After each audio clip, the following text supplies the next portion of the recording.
حدیث مبارکہ میں ہے، ذمہ داری کے ساتھ عرض کر رہا ہوں،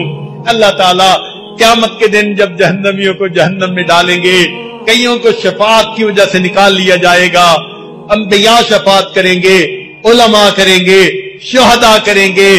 جنتی کریں گے، حتیٰ کہ کوئی شفاعت کرنے والا نہیں رہے گا۔ حدیث پاک میں آتا ہے ایک جہنمی ہوگا، اس کی آنکھوں کا ایک بال، پلکوں کا بال، وہ اللہ کے حضور سفارش کرے گا، کہے گا یا اللہ میں گواہی دیتا ہوں یہ دنیا میں آپ کی محبت میں، آپ کے خوف کی وجہ سے ایک مرتبہ رویا تھا، چھوٹا سا آنسو نکلا تھا، اے اللہ پلکوں کا ایک بال تر ہو گیا تھا، میں گواہی دیتا ہوں میں تر ہوا تھا۔ اللہ تعالیٰ فرمائیں کہ جبریل علیہ السلام کو ندا دے دو، پلکوں کے ایک بال کی گواہی کی وجہ سے ہم نے اس جہنمی کو بھی جہنم سے نکال لیا۔ کہنے والے نے کیا عجیب بات کہی، جیڑا لطف ہے رومن اندر اور وچ بیان نہ آوے، جیڑا لطف ہے رومن اندر اور وچ بیان نہ آوے،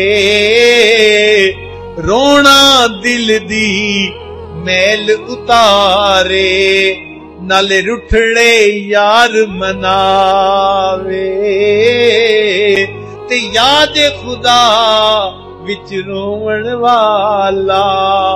کدی دوزخ وچ نہ جا۔ اللہ ہم پر مہربانی فرما دے، ہم قیامت کے دن ذلت کو برداشت نہیں کر سکتے،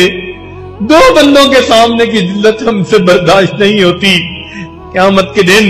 آپ کے حبیب صلی اللہ علیہ وسلم کے سامنے کی ذلت کہاں برداشت ہوگی۔ قیامت کا دن ہوگا، ہمارے سر پر گناہوں کے انبار ہوں گے، اللہ کے سامنے کھڑا ہونا پڑے گا،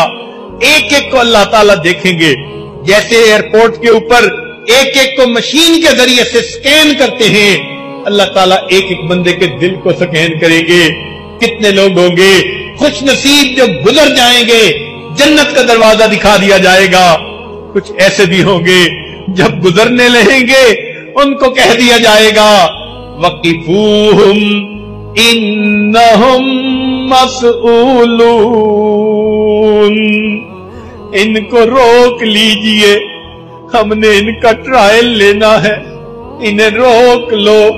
ہم نے ان کی تفتیش کرنی ہے۔ اگر یہ ہمارے بارے میں ہو گیا ہمارا کیا بنے گا؟ کہیں گے ان حاجی صاحب کو بھی روک لو، اس طالب علم کو بھی روکو، اس عالم کو بھی روکو، شکل کیا بنائی ہوئی تھی، اصل کچھ اور تھا، آج تو رنگی سامنے آ گئی۔ ہماری مشین نے ان کے دل کو سکین کر لیا، ان کے دل میں محبت نہیں، ان کے دل پر شہوت غالب رہتی تھی، شیطانیت غالب رہتی تھی، گندے خیالات غالب رہتے تھے۔ روک لو ان کو، ہم ذرا ان سے پوچھیں نعمتیں ہم نے دی تھی، ہماری عبادت میں دل نہیں لگتا تھا، تم کیسی زندگی گزار کے آئے۔ اے اللہ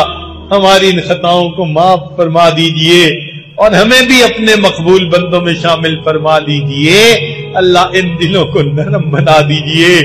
تاکہ ان آنکھوں سے بھی ندامت کے آنسو بہنے آسان ہو جائیں۔